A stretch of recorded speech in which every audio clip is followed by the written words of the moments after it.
Welcome to the analysis of structures lecture series. This lecture is all about 3-hinge arches, and today we'll determine the normal thrust, shear force and bending moment in a 3-hinge arch.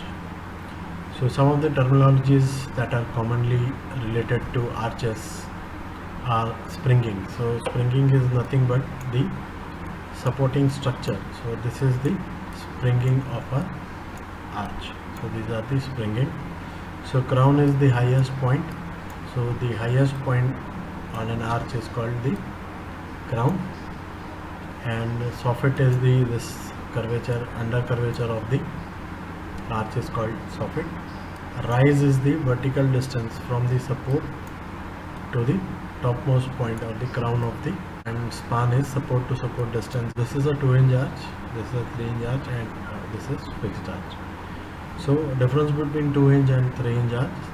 3-hinge arch are statically determinate, and in 3-hinge arches there is no additional stresses due to change in temperature or because of increase in temperature. 3-hinge arches are easy to analyze, and there is no stress due to support sinking also. So in this lecture we are discussing 3-hinge arch, and it is a determinate structure and no additional stresses are induced due to temperature variation and support sinking, and moreover it is easy to analyze also.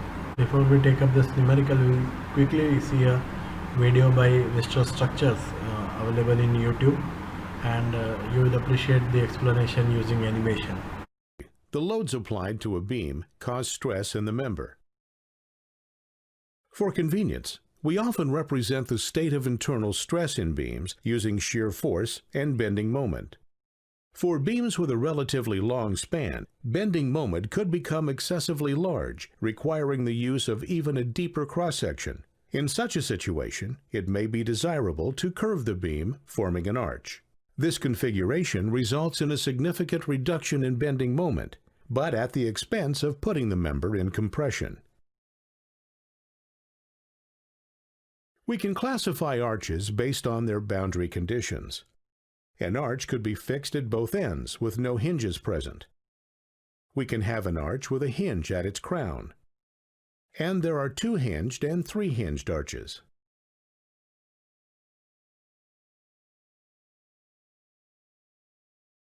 The degree of indeterminacy of these arch types varies from 3 to 0. The 3-hinged arch is considered a statically determinate system. Here we are going to focus on the analysis of a 3-hinged arch.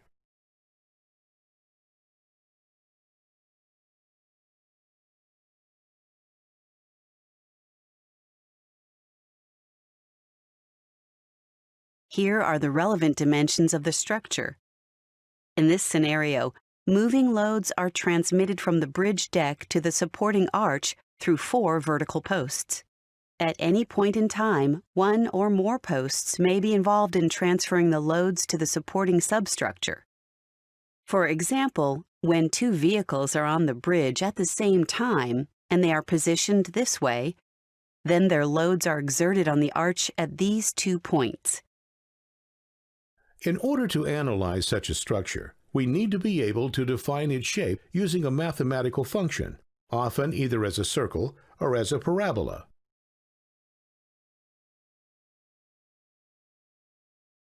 Let's refer to the height of the arch as h, and use L to label the horizontal distance between the 2 supports. Suppose we wish to describe the shape of our arch using a parabolic function. We start with a general quadratic equation like this. Our task is to determine the coefficients a, b, and c in terms of h and L. We know that the arch has a height of 0 at the left support, so we can write. This gives us c equals 0. We also know that when x is L over 2, the height of the arch is h, so we can write. Further, at the right end of the arch, where x equals L, our function should evaluate to 0. Using these 2 equations, we can solve for coefficients a and b. So the shape of our arch can be described using this parabolic function. Suppose our arch has a height of 10 meters and spans 50 meters. We wish to analyze it under a concentrated load of 120 kilonewtons placed at its crown. Knowing H and L, we can rewrite Fx like this. Since the arch rests on a pin at either side, we end up with a horizontal force and a vertical force at each end. In this case, the two vertical reactions can be easily determined by using the equilibrium equations.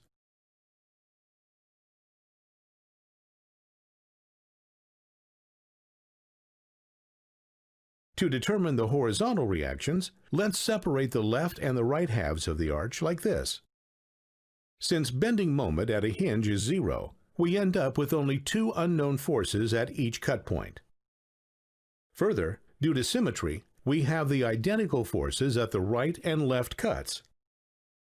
Now we can easily determine Ax using the left half of the arch. Summing the moments about the cut point, we get. We can determine Bx in a similar manner. Now that we have all the support reactions, let's put the arch back together. Suppose we are asked to determine the internal forces in the arch, including axial force, shear force, and bending moment. To do so, we cut the arch at distance x from the origin. The free body diagram of the left segment of the arch looks like this. Note the horizontal and vertical distances from the origin to the cut point. We have labeled the horizontal distance x, so the vertical distance becomes f of x. This free body diagram involves three unknown forces, m, h, and r. We can determine m by writing the sum of the moments about the cut point. Here is the equation. Solving it for m gives. As the equation suggests, bending moment in the arch varies as a function of x in a nonlinear manner. Since some of the forces in the x direction must be 0, h must be 150 kilonewtons, and r must be 60 kilonewtons in order for the sum of the forces in the y direction to be 0. But note that h and r do not represent axial and shear forces in the member. Axial force must be in the tangential direction at x, and shear force must be in the radial direction, like this. If we refer to the angle that the tangent to the curve makes with the horizontal axis as theta, then we can express the tangent of the angle in terms of the derivative of f with respect to x. This means at a specific point on the arch, we can determine the tangent of the curve using this equation. Knowing the tangent of an angle, we can determine the angle itself. Then we can express n and v in terms of h, r, and angle theta like this. Since h is 150 and r is 60, our n and v equations can be written this way. So here are the equations for determining the internal forces in the arch. We'll move to this numerical bag again. So this is a 3-hinge parabolic arch is there. It is having hinge at crown. So this is the crown C. So it is having hinge at crown as well as springing. So support A and support B. So this is a 3-hinge arch. So it carries a UDL of 30 kN per meter on the left hand half span. We have to calculate the resultant at the hinges, the normal thrust, radial shear and bending moment at 5 meters from either support. From both the supports at a distance of 5 meters from either support, we have to calculate this stresses, internal stresses. So this is the first diagram and we have to calculate the reactions first. So we'll use the equations of equilibrium, that is sigma fx is equal to 0. There are 5 forces, 1, 2, 3, 4 and 5. Of the 5 forces, only 2 are horizontal. So in this equation we'll get components, we'll get these two components only. So we get equation as HA is equal to HB, which means that these forces are equal and opposite, equal in magnitude but opposite in direction. Then we'll consider the next equation, that is sigma Fy is equal to 0, in which we'll consider this vertical forces Va, that is upward, Vb again that is upward, and the UDL that is acting downward. So we'll get the equation as Va plus Vb is equal to, so this is an intensity of load 30 kilonewton per meter. It is acting at a span of 6 meters, half of this 12, so this span is 6 meters. So the total load will be 30 into 6, 180. Now last equation of equilibrium, and which is our favorite and most powerful equation, that is moment about A is equal to 0. So whenever we take moment about A, the forces passing through point A like HA, VA, and if we extend this force, we'll see that it also passes through point A. So these three forces are not going to give any moment about point A. So we are left with forces VB and this UDL. So what is the moment of force VB about point A? It will be VB into 12. So what is the nature? It has tendency to rotate anti-clockwise, whereas this UDL is on the right hand side and it will rotate clockwise about point A. So what is the intensity? 30. It is acting at a length of 6 meters. So total load will be 30 into 6, and the load will act from the midpoint. So moment will be this distance. So 6 by 2, that is 3. So we can write it as 30 into 6 into 3. So we solve this, we will get the value VB as 45.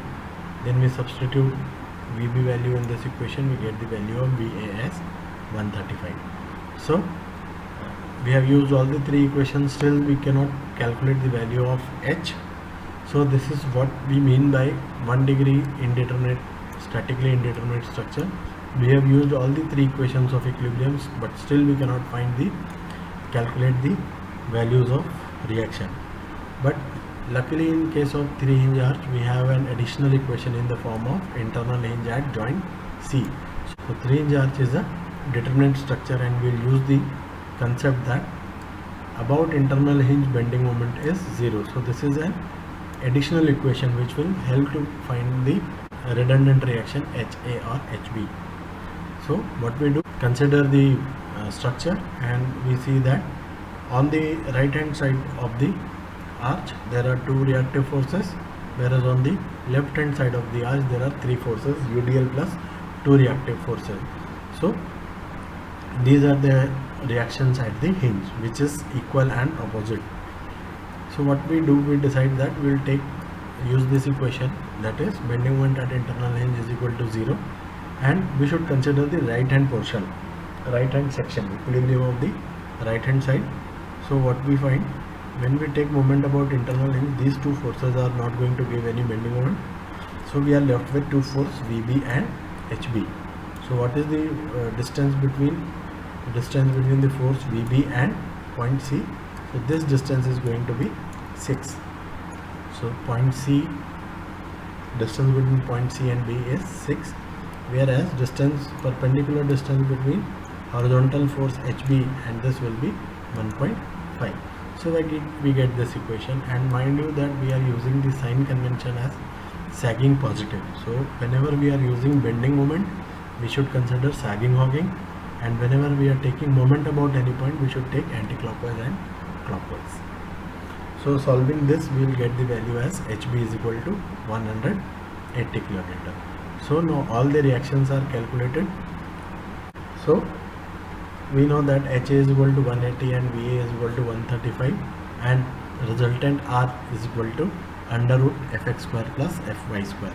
Fx is equal to 180, so fx square is 32400, and fy we'll get the value R as 225. Now whenever we designate a resultant, we designate it with force and we designate it with the angle theta also, magnitude as well as direction. So for theta, what we will do, we'll take tan theta is equal to sigma fy by sigma fx. Fy is 135, fx is 180. When we solve, we'll get theta value as 36.86 degrees. So likewise, when we move to support B, we have a different set of values here. BB is 45, whereas HB is still 180. So we'll put the value here r is equal to under root of fx square plus fy square. So when we solve, we will get the value of magnitude r is equal to 185.3 kilonewton. And for angle, what we do, tan theta is equal to sigma fy by sigma fx, that is 180 by 45. When we solve, we get theta is equal to 76 degree. So for parabolic arch, we have already seen in the video by the Mr. Structure that arch equation is governed by y is equal to 4rx into L minus x by L square. So this is the general equation for parabola, right? So here what is r? R is nothing but rise. R is nothing but rise. It is the distance from crown to support and the vertical distance from support to the crown. So this value is 1.5. What is the value of span? Span is L. So L is equal to span 12 meters. And now we are left with one term x. So this is a parabolic arch, and in every point is governed by the x and y value.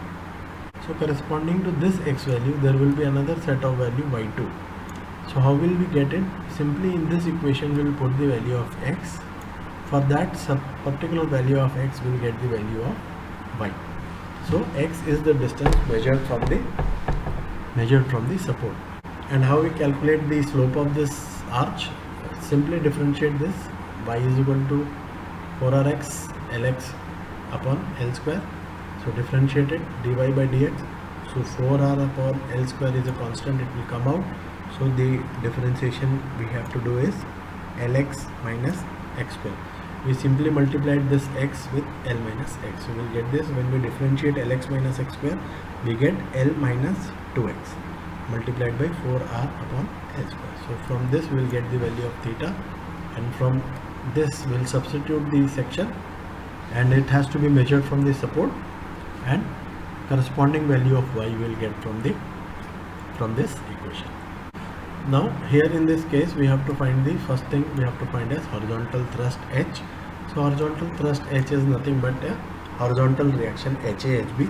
So here in this case HA is equal to HB is equal to 180. So it is already calculated.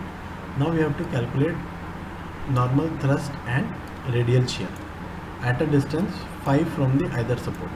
So our value for x is 5. So in this equation, y is equal to 4rx L minus x upon L square. We will put the value of x as 5, r will be 1.5 and L is 12. So when we solve, we will get the value of y. So actually what is this y? Suppose this distance is 5. So this x is equal to 5. So this y value will be, this distance will be 1.46. So this is the value of x and y. Now we want theta value also. So tan theta is equal to 4r by L square into L minus x. So x is 5, r is 1.5. When we substitute, we get a value 4.76. We have already calculated horizontal thrust. Now we are calculating radial shear F and normal thrust N. So this is the section where we have to find these two values. So we know that normal thrust N is equal to V sin theta plus H cos theta. V sin theta plus H cos theta. Theta value we have already calculated. H value is nothing but the horizontal thrust. So it is 180 kilonewton. Horizontal thrust is 180 kilonewton. So only thing we need to find in this is V. So what is V? V is the shear force at the section. So this is our observer, this is the section, and we will consider for this case we will consider the forces on the left hand side. We can consider the forces on the right hand side also, but on the left hand side we will consider these forces. So there are only two forces, VA and this UDL. So as per our sign convention, right up negative, left down is negative. So what we find that UDL is on the left of the section and it is acting downward. So what we have done, we have taken it as negative, whereas VA it is going upward, so we have taken it as positive. So when we solve this, we get the value V is equal to minus 15. Simply we will put this value here, H value will put here, and theta is known to us. So we will get the value of normal thrust N. Now we have to calculate the radial shear. So radial shear F is equal to B cos theta minus H sin theta. All the terms are known. Theta is known to us, 4.76. H value is horizontal thrust is also known to us, 180, and V value is, here we calculated it is as minus 15. So likewise we will calculate the radial shear and normal thrust. So now we will calculate the bending moment at the section. So suppose the section is here, and we will consider the forces on the left hand side. So how many forces are there on the left hand side? This is a UDL, this is horizontal reaction, and this is vertical reaction, and this distance is suppose x. So first force is, we will take 135 into x. So this perpendicular distance is x. What is the other load we are considering? We are considering UDL. So what will be the intensity of load? Intensity is 30, length is 5. So we can write as 30 into x by 2. So in short, we can write the general equation as VA minus x minus 30 x square by 2. One more term is there. So this is the term h, and what is the perpendicular distance? Perpendicular distance is y. So this minus hy is very helpful in reducing the bending moment at any section. So this is our bending moment equation, and we know that value of x is, we have taken as 5, value of y is 1.46 as we have already calculated, VA is 135, and value of h is 180. So now we'll calculate the bending moment at the other side of the arc, other side of the hinge. So now the section is at a distance 7 meters from left support, or else we can say that it is 5 meters from the support B. So this time it is better if the observer is here. We will find that on the right hand side there are only two forces. So what is the moment of this force? So it will be VA into, suppose, x, sorry, VB into x. So we will write it as positive VB into x, and this force is having tendency to rotate like this, and it is hoggy. So we'll keep this distance as y, which is equal to 1.46. So when we put this equation, this is the general equation, VB into x minus h into y, at, this is the value of bending moment at 7 meters from left support or 5 meters from the right support, bending moment at the required section. This is problem 2. This is a homework assignment for you. What you do, you are required to find the reactions VA, VB, HA, HB. Try to find bending moment at any section x. Try to find a bending moment equation at any x, section x. So it will be nothing but VA into x minus h into y minus wx square by 2. So this is the general bending moment equation at any section x, and let's see what you get, because we have to show that bending moment in a parabolic arch throughout the span will be 0. So this value should eventually come out to be 0. So find the value of HA and VA and solve this equation. You might get this value as 0. So very quickly we will solve this problem. This is a 3-hinge arch. As you can see, there are 3 hinges, 2 at the supports, that is also called as springings, and 1 at the ground, that is top of the arch. So this is a 3-hinge arch which is a determinate structure, and we can see that on the right hand side there is UDL on the right half of the arch, and on the left side there is a point load of 40 kN from left support A. So in this question we will essentially try to locate the position where maximum bending moment will take place on the either side. Both sides we will consider. So first thing, in a structure what we do, we determine the reactions by using the equations of equilibrium.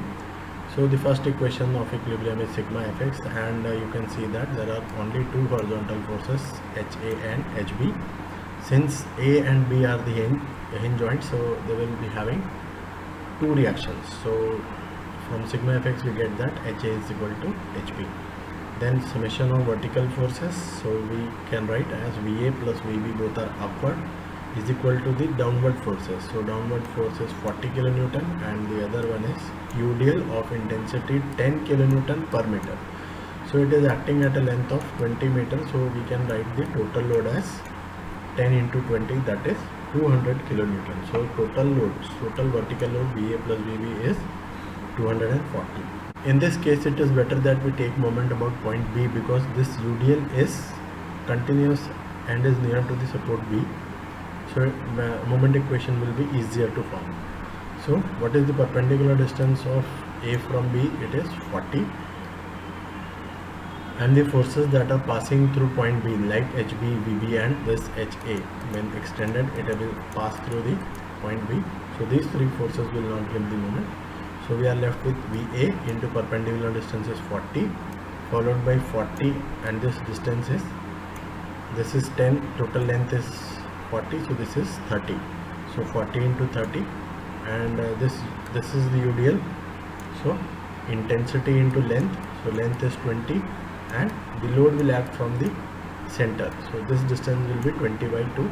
So we can write that 10 into 20 into 20 by 2. So when we solve this equation, we get VA value as 80 kilonewton, and when we substitute back in this equation, we'll find that VB is equal to 160. Now still we are left with HA and HB. For that, we'll use the advantage of this internal hinge, which is at the crown, and we know that bending moment about internal hinge is 0. So we should consider left hand side, because there is a one point load and two reactive forces that support A. So what equation will get? This will be VA into 20. So this distance is 20. Total length is 40. So half of that is 20, minus H into R. The rise of the crown is 8. So H into R. And what is this force? This is 40 into what will be this distance? It will be 10. So half of this is 20 minus 10. So it will be 10. So in this we can write VA value, will take it from here. So VA is equal to 80. So we will get, on solving this, R is 8. So on solving this, we will get HA and HB as 150. One thing you notice, that of the three reaction, VA, VB, reaction at B is more than, in fact it is double, because the concentration of load is towards the right hand side. A UDL of 10 kilonewton per meter for a span of 20 works out to be 200. So more load is towards the support B, and you will closely see that horizontal reactions are of very high magnitude. It is 150 kilonewton, right?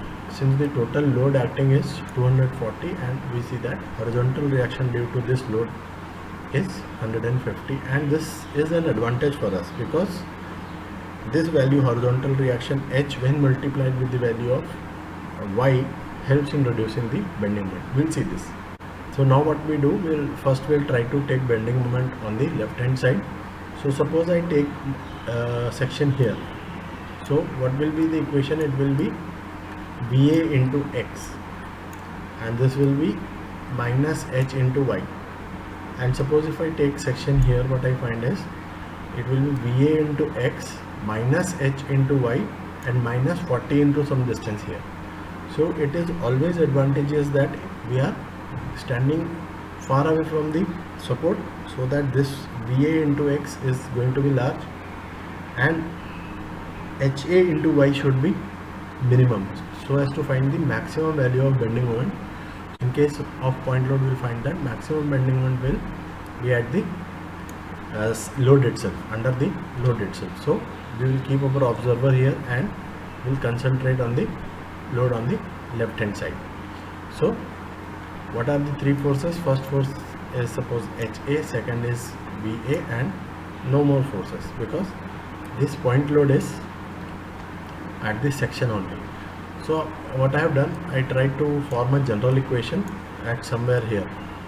So in that case it will be VA into X, HA into Y minus 40 into X minus 10. But now what we are doing is we are keeping the value X as 10 only.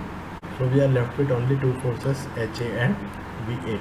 We will multiply VA into X, this distance is X, and HA into Y, this distance is Y. So X value, we know that it is 10, because the load is at a distance 10 from the support. What about this value Y? So we know that since this is a parabolic equation and parabolic equation is governed by this equation: y is equal to 4rx L minus x upon L square, where r is the rise, which is equal to 8. In this case we should take x value as 10, L minus x will be 40 minus 10, and L square will be 40 into 40 square. So when we solve this, we get y value, that means this ordinate we get as 6. So when we substitute this back in this equation, we will find that bending moment at under the point load is minus 100 kilonewton meter. It surprised me also that how we got a negative value.